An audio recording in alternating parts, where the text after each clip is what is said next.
కాదు ఇక్కడ ఉద్దేశం. మీరు తెలుసుకొని మనం ధైర్యపరచుకోవడం ఇది. మిమ్మల్ని ఇక్కడ ఎవరు కూడా మీ ప్రొఫైల్ బాగోపోతే అసలు మనం తీసుకోం. దీనిలో ప్రొఫైల్ ఏంటంటే ఎన్జిఓస్ ఉండాలి, అందరూ సెక్యులర్ అందరూ ఉంటారు అన్నమాట. దీనిలో ఎన్జిఓస్ ఉంటారు, విద్యావంతులు ఉంటారు, సో బాగా చదువుకున్న వాళ్ళు ఉన్నారు, వాళ్ళని మాత్రమే తీసుకుంటూ ఉంటాం. దీన్ని అందరూ తీసుకోం. దీన్ని తీసుకోవాలంటే ఎన్ఓసి ఉండాలి, నో ఆబ్జెక్షన్ లెటర్. మీ మీద ఎలాంటి ఎఫ్ఐఆర్ ఉండకూడదు, ఫస్ట్ ఇన్ఫర్మేషన్ రిపోర్ట్ అంటే ఎఫ్ఐఆర్ ఉండకూడదు, ఎలాంటి నేర చరిత్ర అనేది మీ దగ్గర ఉండకూడదు. అది ఉంటే తీసుకోవడానికి ఛాన్స్ లేదన్నమాట.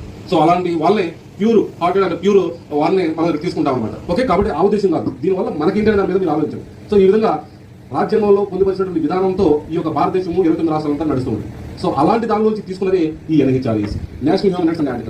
ఏంటి భారత రాజ్యాంగం? భారత రాజ్యాంగం అంతా మీరు చదివారా? భారత రాజ్యాంగం చదివారా? భారత రాజ్యాంగం మొత్తం చదవలేదు, కానీ మనం కొన్ని 8th, 9th, 10th ఇంటర్మీడియట్ చదువుకుని ఉంటే కొన్ని అంశాలు మీరు చదివి ఉంటారు, కొన్ని అంశాలు చదివి ఉంటారు, అవన్నీ గుర్తుంటాయి. So that is the fundamental rights. Fundamental rights అంటే తెలుగులో ప్రాథమిక హక్కులు. ప్రాథమిక హక్కులు అనేది దేంతో పోల్చవచ్చు అంటే మనకి ప్రాథమిక అవసరాలు ఉంటుంది సార్.